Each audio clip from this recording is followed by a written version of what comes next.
tiring day for you, but please bear with us. And please gather your energies for this session. Our session title is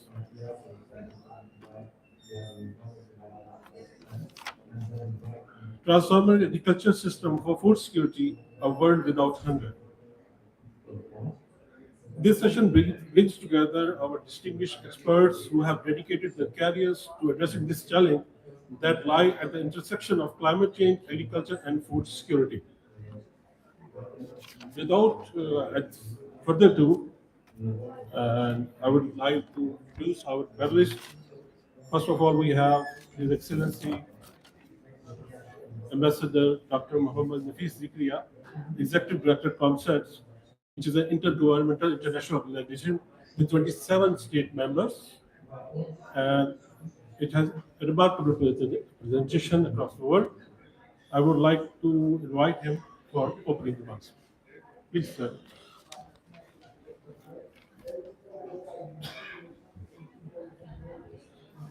Bismillahirrahmanirrahim. Assalamu alaikum, everyone. Very good afternoon. I extend a very warm welcome to our distinguished speakers, experts, who are going to talk about how to make this world a world without hunger.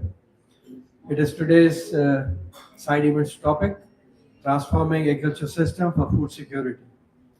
My name is Ambassador Dr. Mohammed Nafis Zikria. I'm Executive Director of COMSETS, which is an international organization, intergovernmental organization of 27 member states. COMSETS is short of this Commission on Science and Technology for Sustainable Development. Although our membership is as good or as large as the European Union, we have an added feature where we have 25 centers of excellence affiliated with this organization across the globe. We have 13 countries from Asia, 12 countries from Africa, and 2 countries from Latin America. So our footprint is in 3 continents.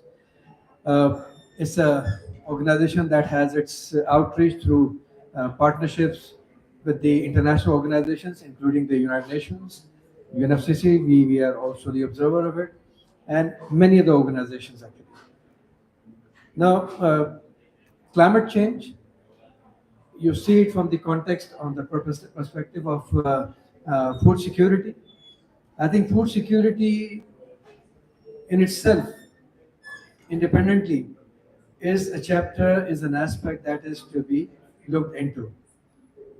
Climate change has been impacting adversely the food production across the globe because the weather patterns have been changing very fast, unpredictably. And of course, there had been, floods of biblical proportions.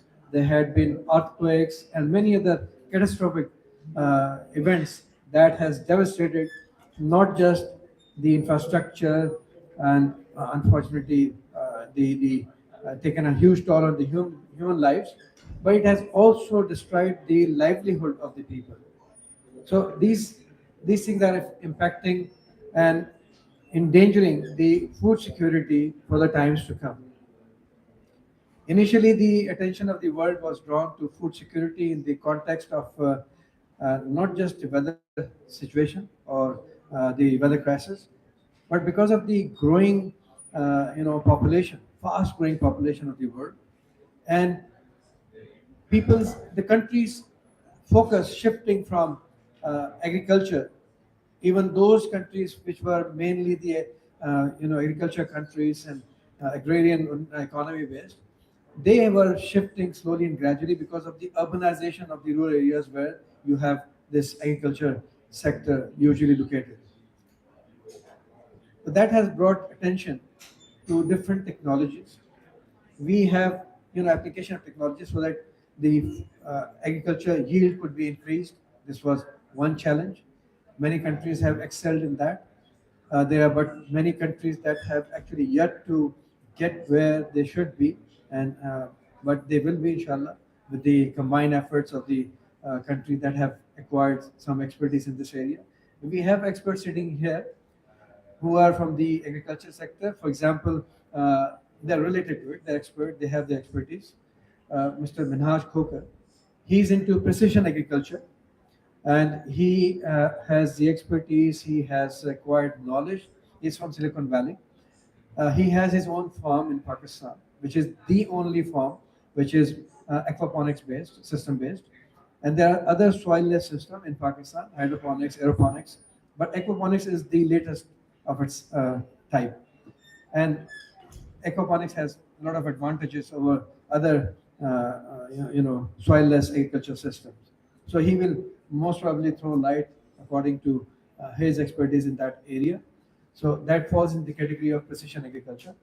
Then, because everything is controlled, but he's going to go into the details of that. We have with us Dr. Moeed Asaidev, Asadar, and he is from Royal Science Society, Jordan. He is an expert in the agriculture sector. He's also going to share his views and expertise as to how we can help make tomorrow's world a hunger-free world. And then we have Mr. Peter Huang from China, who is into agriculture sector, but his field at the moment is located in Pakistan. So he's going to share his experience of both China and Pakistan, I believe. So let's hear them out, and I wish everyone good luck. I think those who could not make it to this, session would be missing this very beneficial information that we are going to actually get from these experts. So thank you very much, and let's hear them out.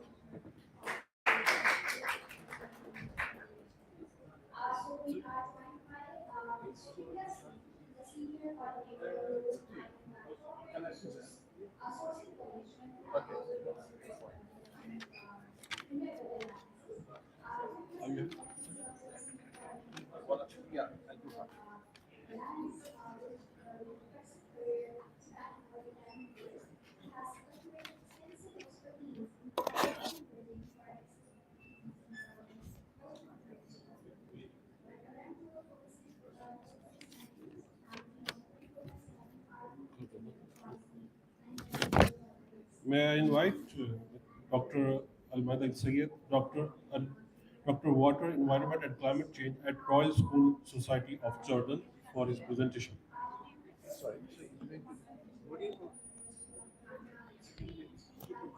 Sorry.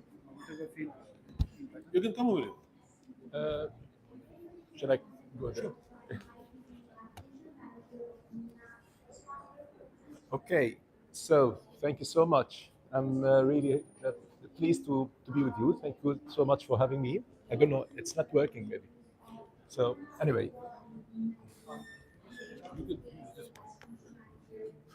probably I need to. Okay. So thank you so much. I'm really pleased to be with you today. My name is Al Muayyad Al Sayed. I am from Royal Scientific Society. I'm the director of Water, Environment, and Climate Change Center. And in fact, we work in all aspects of agriculture, water, and environment. Do you hear me? I think you hear me. Okay. And in fact, what's unique in RSS at Royal Scientific Society that we don't address food problem aside of water and environment problem or climate change problem. So we believe in nexus. So we address water, food, energy, and ecosystem together. Today, in fact, I'm gonna just present the concept of food security, and I'm quite sure that you are aware of this concept. But just to refresh our mind, so I'm gonna go through the concept food security. What are the dimensions of food security? What are the indicators of each dimension, so that we can say that we have reached to the level of food security. And I'm gonna go quickly through the challenges, the main challenges of food security. So probably the presentation is not working. So sorry.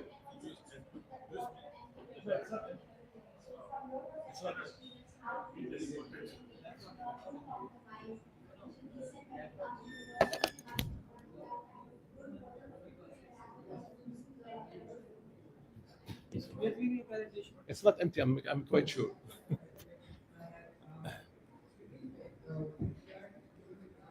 Yes, please.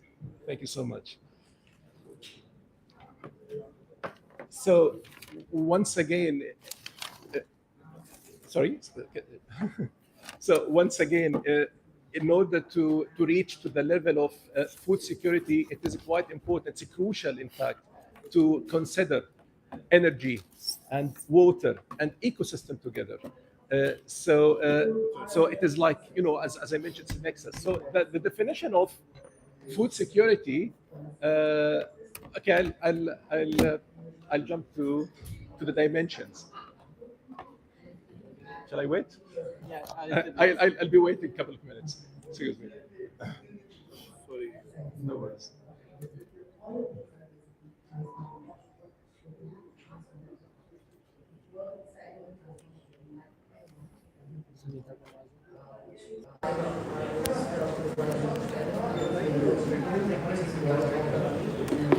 Okay. So, if you want this text, I will start with once they sort out this. Would you like to start? I don't use the PPT, so I can start. You can start. Yeah. So you can work out. Exactly. Just a second.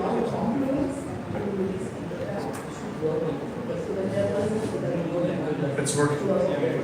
Hello, everyone. Yeah. No response. Okay. Nice to meet you all here. And I'm Peter Huang. I'm from China. Currently, I'm based in Pakistan. So I've been in Pakistan for 2 years, and I work in Pakistani related affairs for more than 5 years. So including agriculture, but not that's not all. So for agriculture, we have this project that we have working on this project for over 3 years. It starts in 2019, and we started the first time to visit Pakistan. And then somebody said, hey, Pakistan is the potential in agriculture, you come and check. And it will surprise you. And then our company chairman and with a delegation, they visited Pakistan. And they found that the labor cost is really low, like it is just these days it's about 800 rupees per day, and in China it can be about 4,000 rupees or 5,000. So they identified that the Pakistani potential, and then we studied the chili cultivation and also chili contract farming. And we also faced a lot of challenge in Pakistan due to the culture difference, due to the also the policy. There are many differences. So, but finally, we have a great achievement after about 4 years hard work. So this year, our target is still 15,000 acres contract farming in Pakistan. And it's not only about the contract farming, because in Pakistan is the 4th largest chili producing production country. But chili, it's not an industry. It's not chili industry. It's not exist yet. Because if you wanted to export chili to China or to other countries, you cannot find qualified chili in the market, open market. In Pakistan, the chili, if this year chili price is very high, then there will be a lot of growers grow chili, and next year the price will go down, like they cannot recover their cost, and then they will try, and next year maybe 1/3 will live, 2/3 will leave, and then also the chili quality is very low. The reason is that the farmers will not sell their chili if they cannot make money. So they will keep They will keep their chili in their warehouse, even it get rust. And the next year, when the price is high, they will sell. But the quality is very bad, but the market will still accept it. So this is about Pakistani chili market. There's no, it needs a lot of development from the seeds, high-yield seeds, good practice, post-harvest, and also the market. So, as we realize where the problem is, this is the first step to solve the issue. So the problem is that there's not enough market for Pakistan. But in China, China imported about 200,000 dry chili, 200,000 tons of dry chili every year. So the market is there. And mostly we import from India, like about 80%. And the tax we import from India is about 20%, but in Pakistan now it's 10%. And we are going to reduce it to 0% to make Pakistani chili more compete in the global market. So it is about industry building. From our estimation, it will take 5 years. So now it's about 3-4 years. And after 1.5 years, the framework will be ready. And the Pakistani chili industry will have a global competition, will have the advantages in the global market. And this year, because the protocol this year, the protocol between China and Pakistan has been signed. But it's been late. So this before the Chinese New Year, we expect about 2,000 tons exported to China. And next year is about 20,000 tons, 20 to 30,000 tons. It depends on the infrastructures. Because to have the industry, just grow chili is not enough. We need to process it and to reach to the standard. So it's all about the standard industry building, and we also received a lot of recognition from Pakistan and China. And so very good news is like when our chili will export to China, our governor will also present to receive the chilies. Major governor and all those medias, because it is a historical movement. This also brought a lot of attention from China, those agriculture companies. Last time, about 3 months ago, in one expo, and there are about 92 Chinese agriculture companies. They wanted to listen. They wanted to know what is the potential for Pakistani agriculture sector, and we share to them. And also there are some agriculture company, they are doing the peanuts, like peanut corporation and Corona, not Corona, sorry, Canona. I just, this mistake will be another issue. Okay, Canona business. And about 2 months ago, there's another company, they are doing carrot business. And they asked me, so is it Pakistan potential for carrot? I told them, first you need to find where you want to sell. And they also make a plan to visit from Punjab to Sindh and to see the potential. Yeah, I told them, go ahead to check yourself. Yeah. So Pakistan has a lot of potential, but they also need a lot of the policy support, and it's not easy. But we need one successful story, and also then it will gradually the other like financial support and also like technical support from different crops. For different crops will naturally come. So we need a successful story. So this is my point. Thank you. Thank you.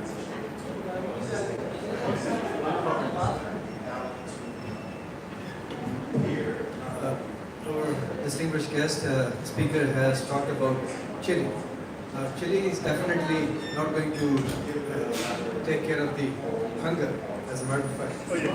Yeah, because if you eat one chili, you forget about the hunger. Actually. That's one point. But what point he was making was that the policy is required, the right policy is required, for which the countries have to listen to such experts as to what their experience is. He's very right that one good practice will definitely invite others to follow suit. So we have heard him that after Chile, which he has successfully produced over there, and now they are progressing in this direction. The Chinese, other Chinese, agriculture sector people are trying to come to Pakistan and grow their things over there. So that means if that in that way will take care of this hunger-free world aspect. I just wanted to ask you that one very important point which he made was that the marketing part is missing.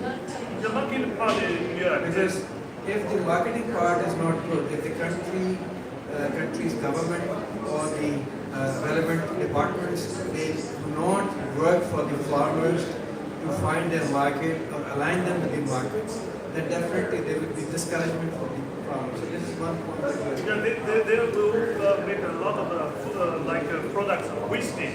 Because like in Pakistan, tomatoes, about 60% of tomatoes are wasted because there's no lot of processing unit for the tomato processing. So a lot of over 60% of tomatoes are wasted. And if they make it like a tomato sauce or other products by processing unit, they can sell and keep it well. And so this needs a systematic development, and for industry development is very important, no matter for chili or other crops. Yeah, the same. Exactly. That was very insightful. No doubt, we many in the efforts like this, and Mr. Peter's efforts are good, commendable. This is a way towards enhanced resilience for food security and food production as well. And not only food production, but also making our food and agriculture system from resilient from climate change. Now I would like to request Mr. Dr. Almir to give a presentation, and our apologies for the delay at this.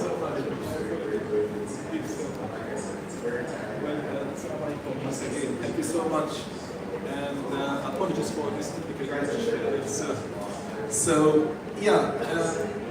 I'm gonna talk about the food security, and I'm gonna talk about the definition of food security, the dimensions of food security, and indicators of each dimension. And we're gonna go through the challenges, the main challenges towards achieving the food security.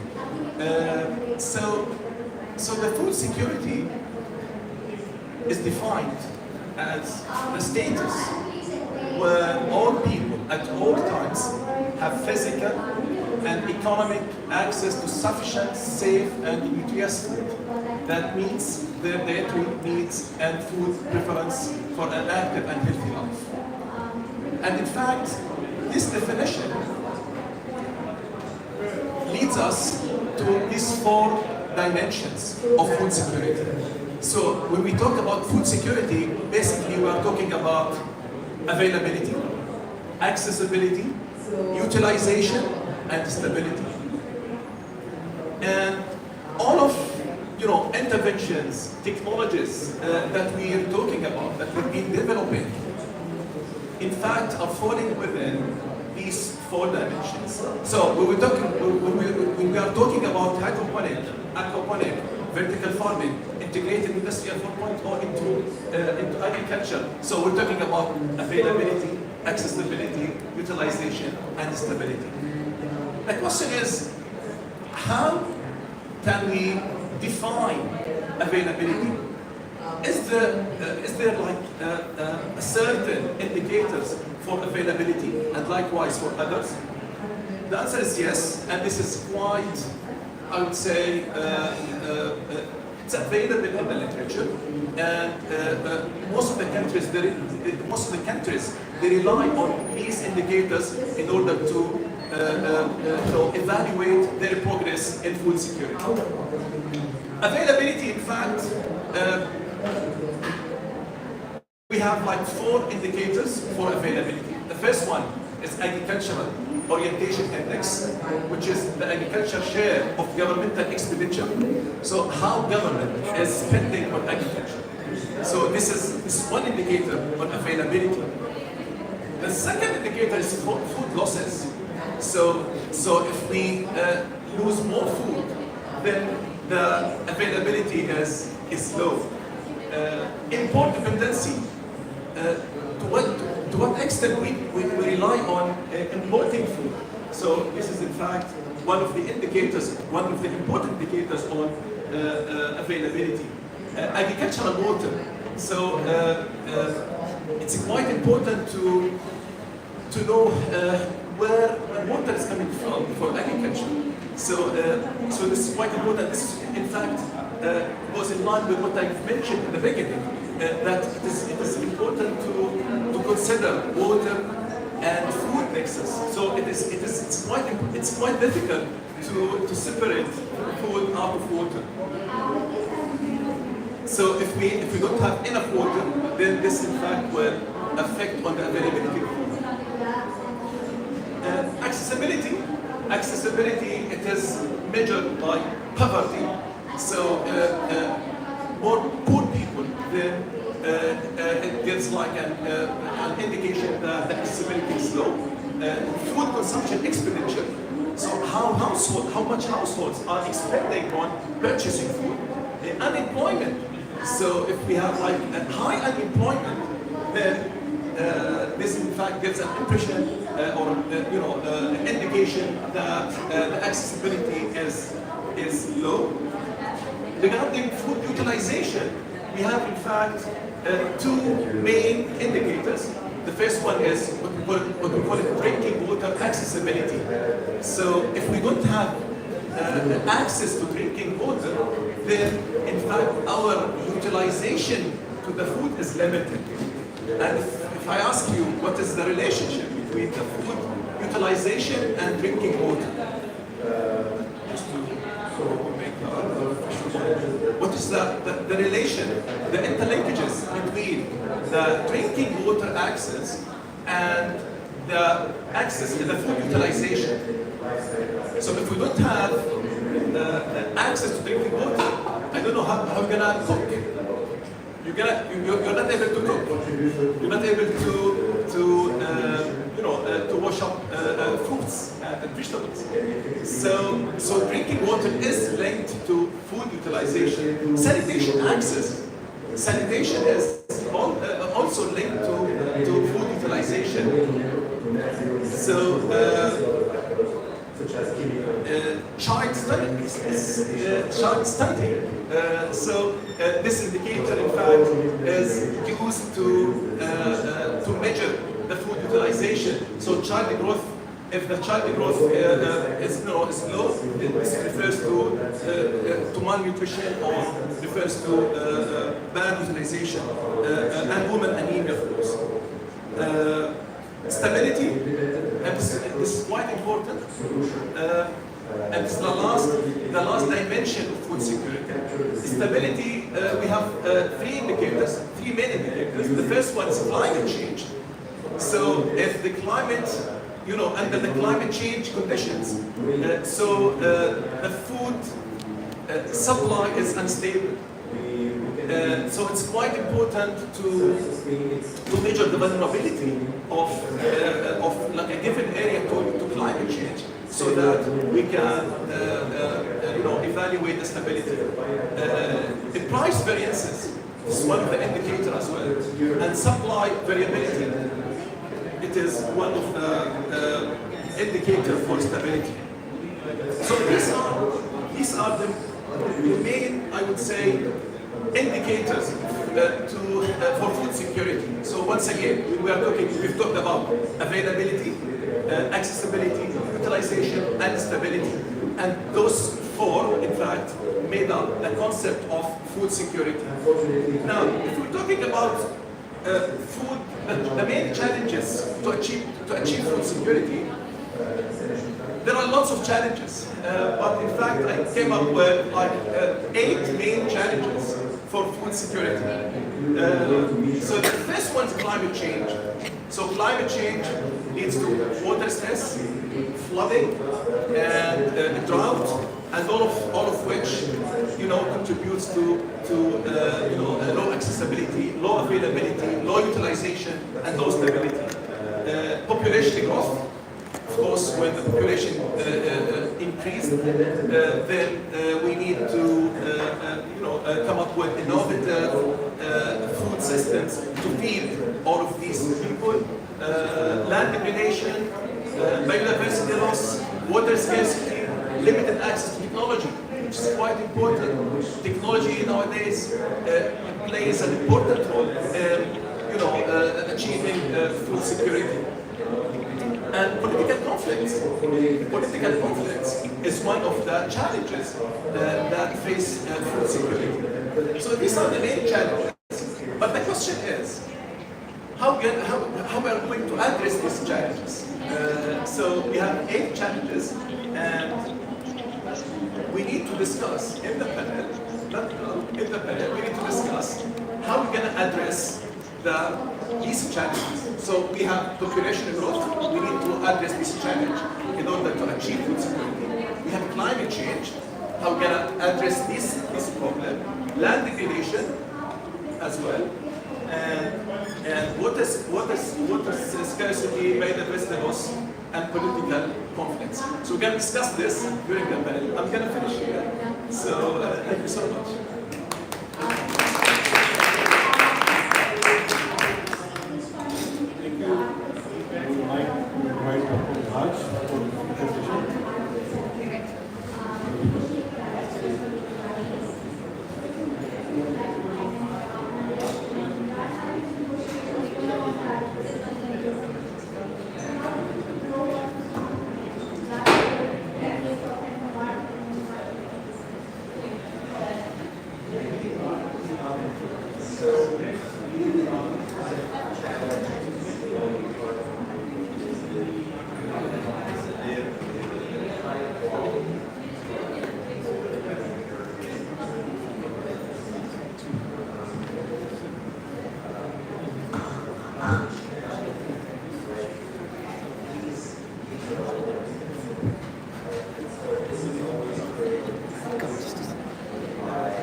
I'll just go ahead and start.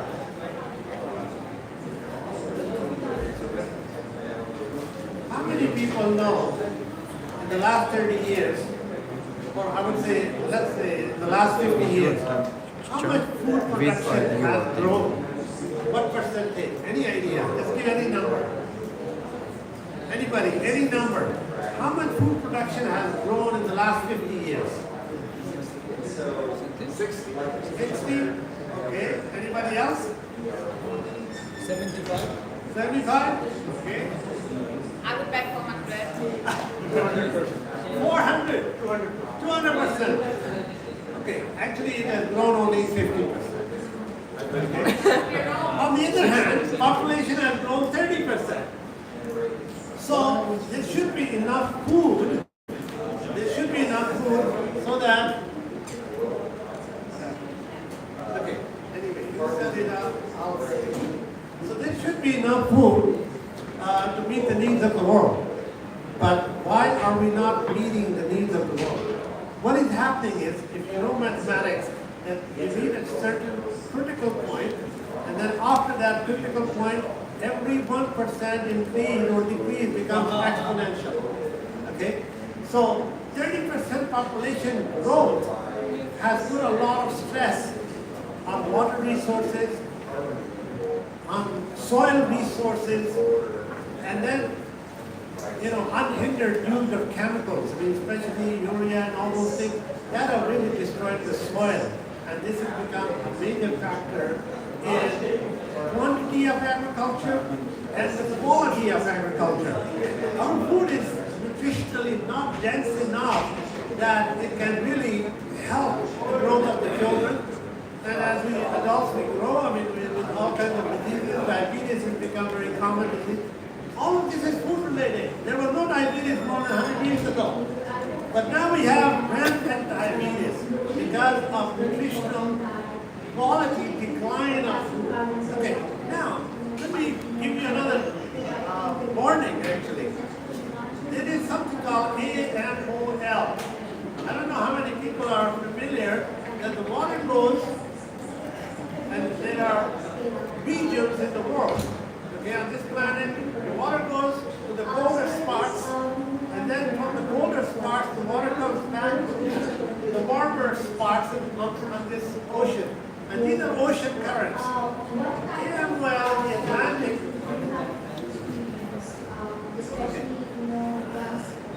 The AMOL is the Atlantic current wave that goes all the way to Alaska and then goes all the way to Florida and those places and then to Mexico and the Atlantic Ocean.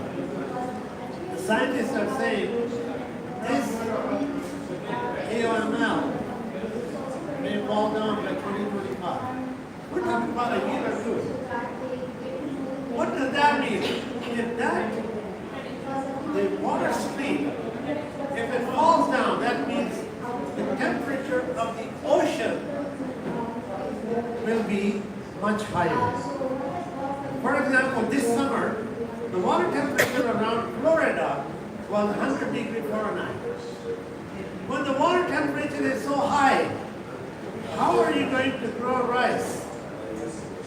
That's a big challenge. So in terms of quantity of how are we going to grow and the quality of what we are going to grow, these are major issues of climate change. My answer to this is, let us make two things. One, food security as an industry. Because when you make it an industry, you do planning. I mean, for example, our friend Peter has talked about the chilies in Pakistan. 1 year, the demand is high, so we have a lot of chili. Tomato demand is high, we have a lot of tomatoes. But then the next year, farmers are not growing. And then the food waste. If you make it as an industry, then there is proper planning.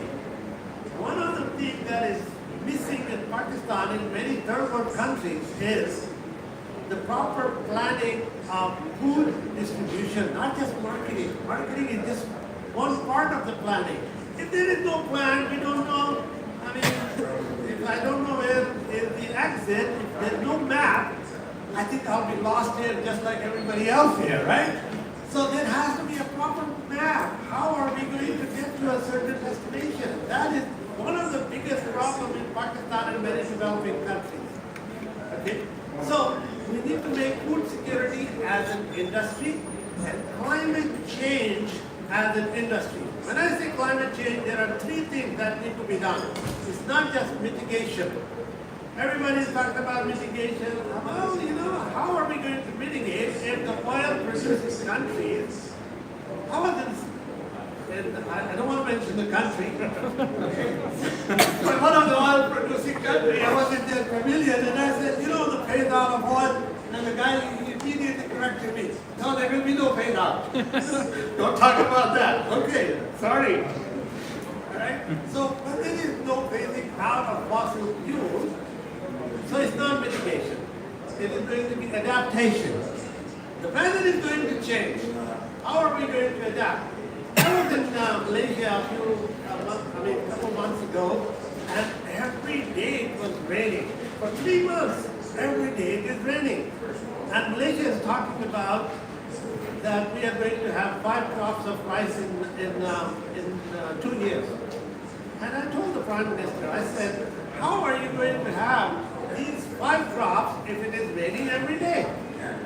We need to do something about it. He said, what can we do? I said, you know, again, the adaptation, that we have to do certain things of how food has to grow.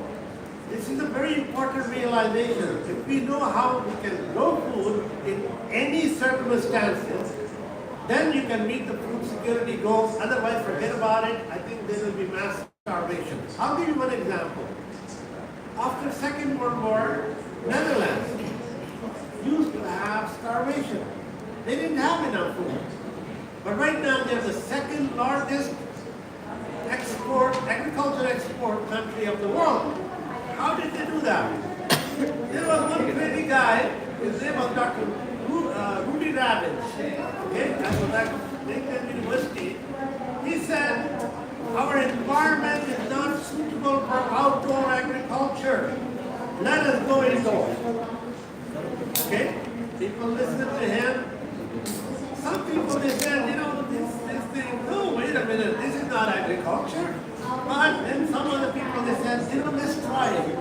And they started to do indoor agriculture. They started it in the 60s, 70s.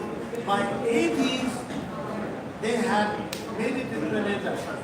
They started to export to all the European countries. I was just, in fact, before coming here, I was in Amsterdam. And even when you land in Amsterdam, you look out of the window and you see greenhouses. They built greenhouses, indoor agriculture as an industry. I've eaten their tomatoes in the United States. I live in California and Silicon Valley, and you know, sometimes I go by out there. Anyway, I bought tomatoes and I said, wait a minute, it looks like Holland tomatoes. And then I bought tomatoes in Indonesia, and it was Holland tomatoes. So their tomato is everywhere in the world. And by the way, China is the largest tomato processing country in the world. They don't produce that much tomatoes, but they are the processors of sauce. Heinz ketchup coming from China. The big drums, yeah, but it gets bottled under Heinz label, it's small bottle. But this is what is called plant agriculture.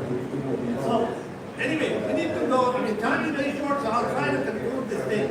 We need to do plant agriculture in Pakistan. And alhamdulillah, I have a very good technology for that. One of the things that, I'm going to quickly go through this thing. One of the problems with the greenhouses is they consume a lot of electricity.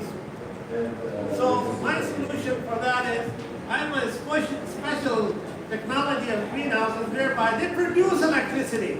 They just don't use electricity, they produce electricity. So I can grow food and at the same time, I can give electricity to the village next door or to the urban community. I can have a food factory in the middle of a car park lot, okay, and at the same time I can give electricity. It would be a perfect model for a month, you know.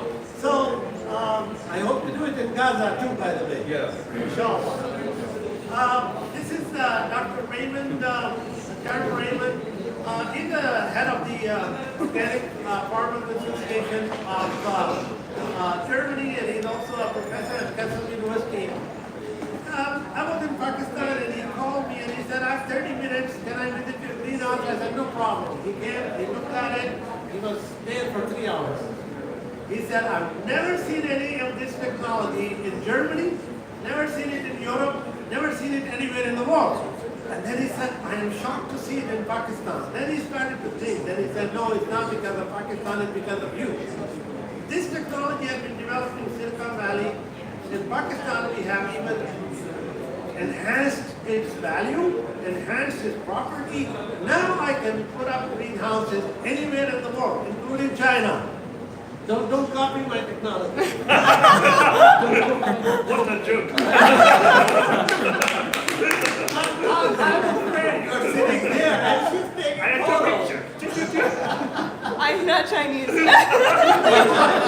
there, you just retired here. You're allowed to take pictures. So anyway, then I was in Malaysia, and there was this one other German guy I met there, and he said, what are you doing in Malaysia? You should be in Italy. You should be in China. No, not Germany. You should be in Germany. He said, you should be there. And he said, because that's where the demand is. And in reality, really, that's where the demand is. So anyway, so this is I'm just showing you part of the technology. I'm not going to show everything because he's going to stop me here. I'm very afraid of this guy right here. So basically, I can grow any varieties of tomatoes. How long does it take to grow wheat in a field? How long? In a field. Wheat, gandum. I mean, what? 3 months. 6 to 8 months? I grow it in 2 months. Rice, 2 months. Okay. Again, you know, this guy, but anyway, it's all right. This technology we share with the world. I have, in fact, is Kaiser here? Kaiser, please don't forget to take some seeds that I brought from the United States. One of the biggest problems with the developing countries is seed quality. We need to really work on the seed quality to make sure that the quality of seed is very good. I bring seed from the United States, from some proven vendors. When I bring the seed from the United States and I grow it in Pakistan, I get 94% grow results. When I buy the seed in Pakistan, unfortunately, I get 50% results. So we need to do, one of the things that we need to do is to grow, not grow water, but grow seeds. What kind of products I grow? How many colors of capsicum or bell pepper is there? How many colors? 3. Red? Green. Yellow? Green? Orange. Orange? Okay, 4? That's all I know. That's all you know? Yes. I grow 14 colors. What? From white to black. Yes, I'm holding the black pepper actually. The black pepper. Ever seen it? Right? Have you seen black tomatoes? Black tomatoes? I grow black tomatoes. Cherokee orange tomato. I have 80 varieties of tomatoes. I'm not going to make tomato sauce out of it. But for cooking and for salad, it's a perfect item. Okay? And I have a complete ecosystem, how an industry of food security and how an industry of climate change can be developed. Time is short.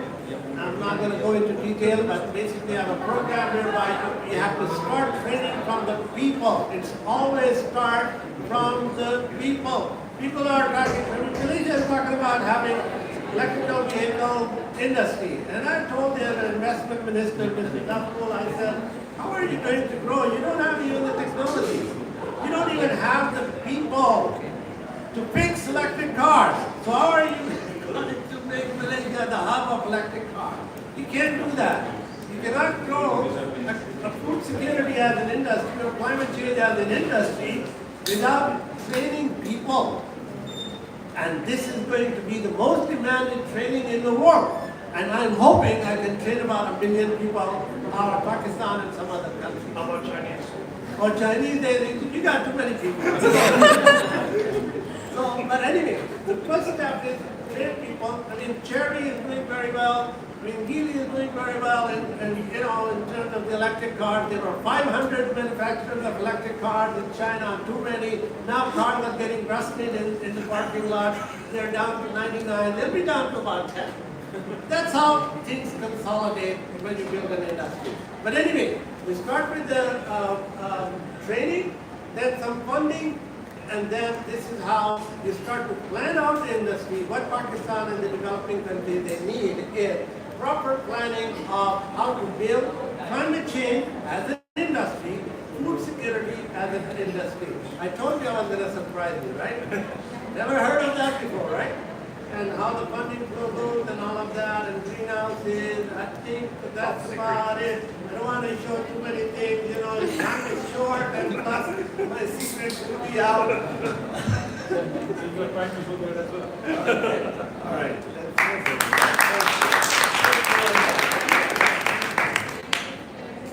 I think we have half an hour. We can have some discussion. Yeah. Right. What are mind-boggling ideas? Please have a seat. No doubt it was tremendously a proud moment for Pakistan.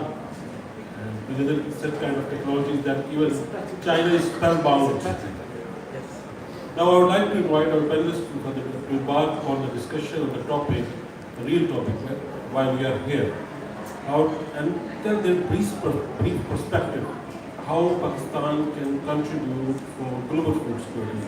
Pakistan has a great contrasting situation.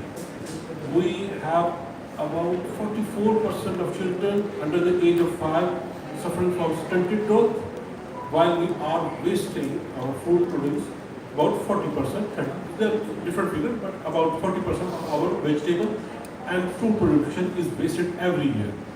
So it's quite a mix of challenges that we face, and we know now the problems that we face. How about our solutions? How Pakistan can contribute nationally and globally for food security? You take Administrator Western. I think I thought maybe the bank on Mike. presentations have been made because he talked about the factors. He talked about the factors that which are affecting food production and actually calling to question the food security. I think instead of focusing on just one country, that's Pakistan, I think this is global issue. Food security is not just Pakistan's issue, it's a global issue. And I believe that we should take advantage of the presence of these experts here so that they talk in general as to how food security can be addressed, this issue can be addressed. We know in Pakistan, I have been in civil services for 33 years, and we know that this is not a rocket science, how to take care of that. I have been aware of this problem that the food gets wasted, about both vegetable and the fruits, they get wasted to the tune of 50%. It has come down a little bit. But I think that's the reason why actually I mentioned the marketing part, marketing aspect, which he said that's not the only thing. I know it's not the only thing, but I think that there's always a starting point. May I request Professor Wade to elaborate further the points he had made about his aspects of the repeating production. Thank you so much. Well, thank you so much. In fact, as I mentioned in my presentation, we have lots of challenges facing the concept of food security. So, as I mentioned, we have climate change, we have population growth, and we have water scarcity, and we have biodiversity loss, and so on. And I would say what Mike really here presented goes in line with all of these challenges, and so the new technologies can address these challenges. So we need together to think about new technologies, to bounce ideas off each other. What are like the new technologies that can address the availability of food, the accessibility of food, utilization of food. So indoor agriculture is quite important. In Jordan, for example, we've recently introduced the concept of vertical farming, indoor vertical farming, and we've introduced the concept of using LED light in enhancing the crop production, and it's getting widely accepted in Jordan, but the issue of energy consumption is the bottleneck. So if we can address the energy consumption, and I think you've addressed this in new technology. In a nutshell, new technologies and access to new technologies is quite important to address the food security.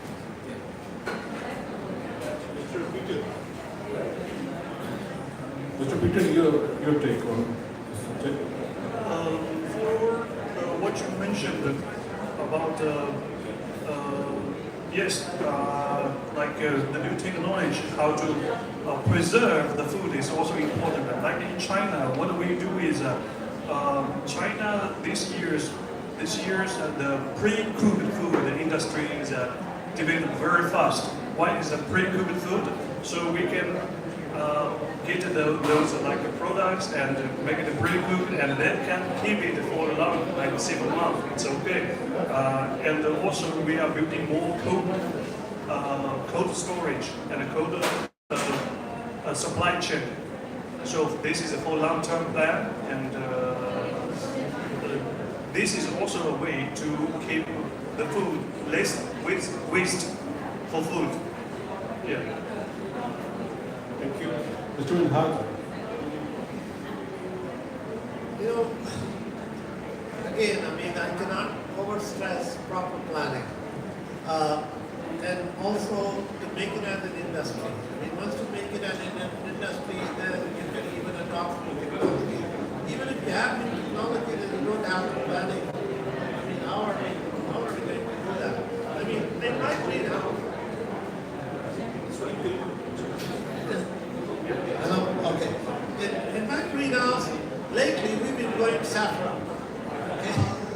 It's a very unique product. But the reason for that is the perfumery industry is huge. It's not just the food security that you can grow different kind of foods, but at the same time, if you can even grow different kind of flowers. And in the perfumery business, I found that there's certain perfumes or certain essences which they cannot be gotten in the field because it takes too long for the flower to be picked and then to be processed. On the other hand, if you do it indoor, you can process that same flower in 2 hours. So this is talking about logistics. So you have to have proper logistics. I mean, as I said, China is not the largest producer of tomatoes. It is actually Netherlands. But China is one of the biggest processor of tomato sauce and exporter of tomato sauce because they are able to take the tomatoes from the Xinjiang region and then process it, put it into the cans. Pakistan has not done that yet. I mean, we can so much. That's about it. You know, we need to start canning % of the waste. So these are some of the issues. So the logistics, the distribution part, marketing part, all of this goes with the proper planning, and I think that's basically the idea. Thank you. Any questions? Yeah, if participants have any questions, you are welcome to ask any question. There you are. I do want to emphasize, by the way, I mean the AMOL, please don't forget this word, okay? The Atlantic,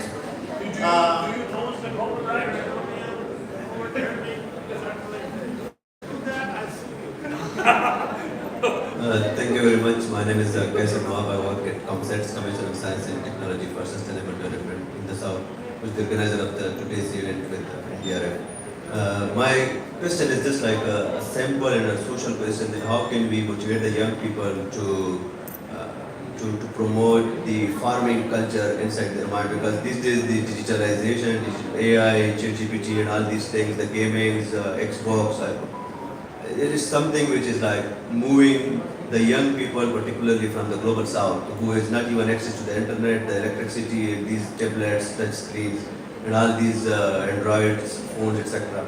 But they are thinking of those things while they are having a huge gap to afford these kind of facilities in the electronic stuff as well.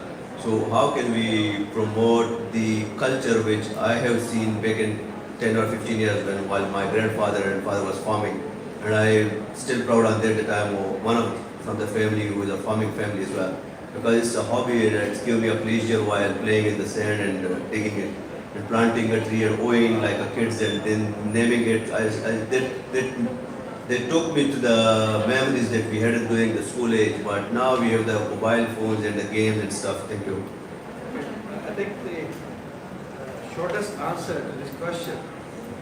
The shortest answer to this question is keep them hungry for 2 days and tell them there is no food. The protein Please eat up these microchips, eat up these phones, eat up the wires that are available there, and eat up these television sets and the computers and the laptops and the iPads, and let's see how they react. I think it's about this is the job of not these scientists. This is the job which is a mammoth task. You have to give direction to the energy that is there in the youth of every country. And you have to divide this. You cannot have the entire youth working on digitalization or internet or producing some sort of a technological product. So it is the job of the government. Government have to devise those mechanisms, devise those policies, and create attractions in this area. And also, in order to satiate and in order to satisfy the inner self of those youngsters who want to be part of the technology, the application of technology should be actually found in the areas of food production. And this is where they will find the satisfaction. So they will become a part of not only technology in terms of applying technology, but also for production of food to address food security by remaining involved in the technology. I can add to this. The average age of farmer in Pakistan, do you know what it is? Anybody here? 52. In many countries, it's 58, 60.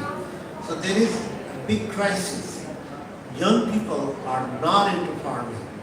So how to motivate them? Yes, it is government responsibility, but at the same time, it is a corporate responsibility as well, companies. And one of the things that attracts young people, indoor farming. Indoor farming is an air-conditioned environment or temperature-controlled environment, and they're working they're working with all kinds of devices, and they like that. I mean, I can take a young person with high school education, and within 6 to 8 months, he can grow saffron for you in a greenhouse. Okay? He can grow tomatoes for you. He can grow a lot of vegetables for you. And he's excited because he knows he works in a technology environment. You know, he doesn't think that he's working in the outdoor, in the sun, in the sweating sun, and the soil, and the dirt, and all of that. But then, that same guy that is working indoor, you can put it out in the field.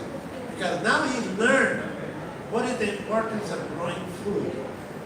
Okay, so you need to have both combination of outdoor and indoor agriculture, regenerative agriculture. This is something that young people, they are liking it. A lot of young people are getting into indoor agriculture. For outdoor agriculture, again, is regenerative farming. You could proudly mention that in his own farm, which he has shown the pictures of that, all the young people are working there. If I may add, thank you for the question. I think it's quite important to think about the youth and how to motivate them. And I would say that probably we have like 2 ways to motivate them. The first thing, integrate digitalization into agriculture. So they like digital tools, so we can integrate digitalization into agriculture. And there are now lots of tools that can be used in agriculture, big data and IoT sensors and all of this stuff, and mobile applications. So this might get youth attracted to the agriculture. The second thing is we need to look at agriculture from interdisciplinarity dimension. So it is not only agriculture and food, but it is it is health, it is water, it is social, it is economic, it is business. So we need to look at agriculture from different perspectives. So by doing so, I think youth and the young people they will get more attracted to agriculture. Yeah. Hi, it's more of a comment, less of a question, just to add to the discussion. By the way, I'm Fakhruddin Malika. I work at the International Chamber of Commerce, and I think what all of you were saying can be put together and categorized into one main thing, that you need to incentivize the youth, and in order for them to take part in agricultural initiatives and be part of farming. And whether it's digitalization, whether it's indoor farming, all of that comes within this bracket. And another layer could perhaps be of this incentivization is to make it financially feasible, financially attractive for people to get into farming, make finance and capital accessible, and also doing perhaps educational campaigns, cultural campaigns, and sort of appreciating the value add that a farmer has to the economy, because like you said, keep them starving for 2 days and they'll realize that what's the importance of food security and how these food supply chains function. So thank you.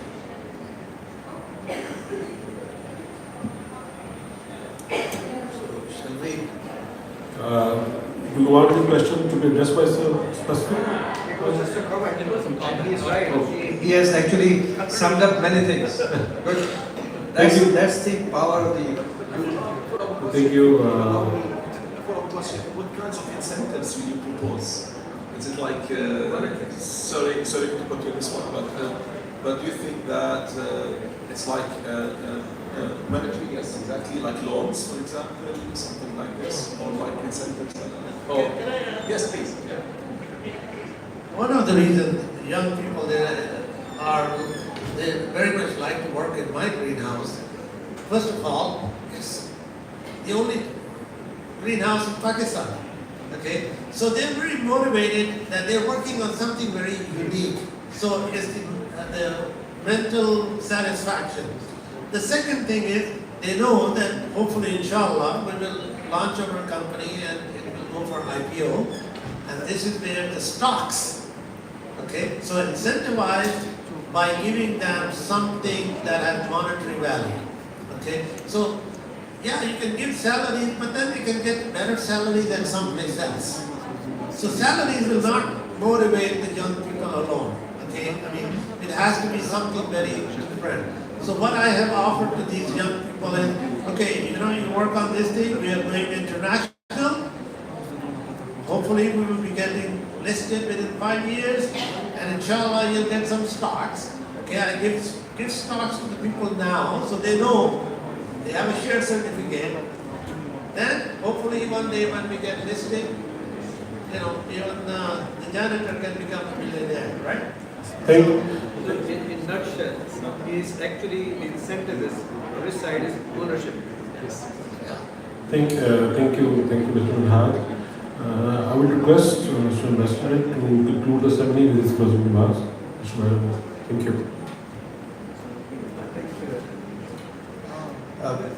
Thank you very much. I think it was a very fruitful discussion. I think those who have missed this session, they have really missed a lot of content to learn from.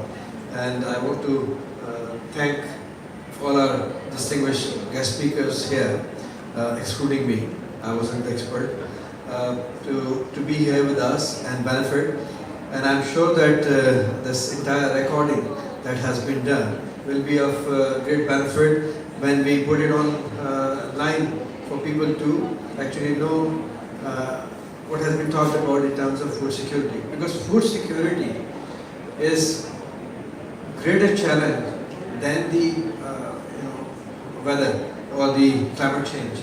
Because climate change is intrinsically linked to food security, and food security is the main area of focus for the entire globe. And I believe that this is an area which needs greater attention. This needs countries to come together. And I believe that while sitting over there, I got an idea as to what would be my next step to contribute towards addressing the issue of food security, because I am sitting on a platform which is of 27 countries. So I was thinking about it, and I thought maybe, and this food for thought actually was provided by your talks over here. So thank you very much once again. I want to really express my profound gratitude to the Ministry of Climate Change for affording us this opportunity, and I also want to thank our partners, the NDRF, for being part of this and motivating us to have this event, I would say successfully, in the sense that the success was in the words that came out of the experts, came from the experts, and has got registered here, and not from the size of the audience. Thank you.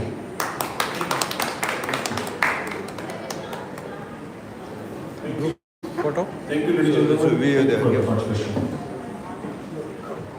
Just a ritual.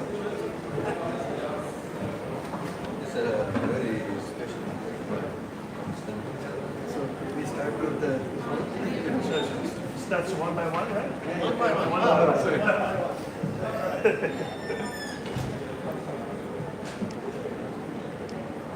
Standing with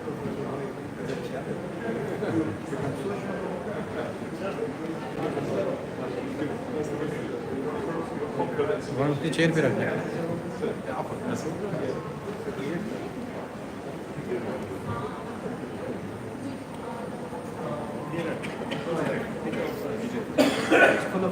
Full of chilies. Yeah, thank you so much.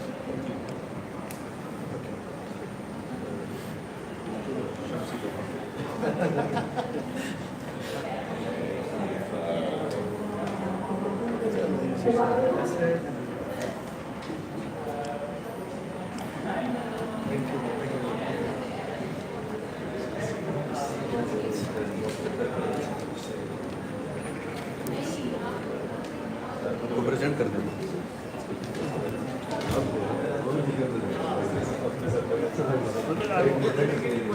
Yeah, please.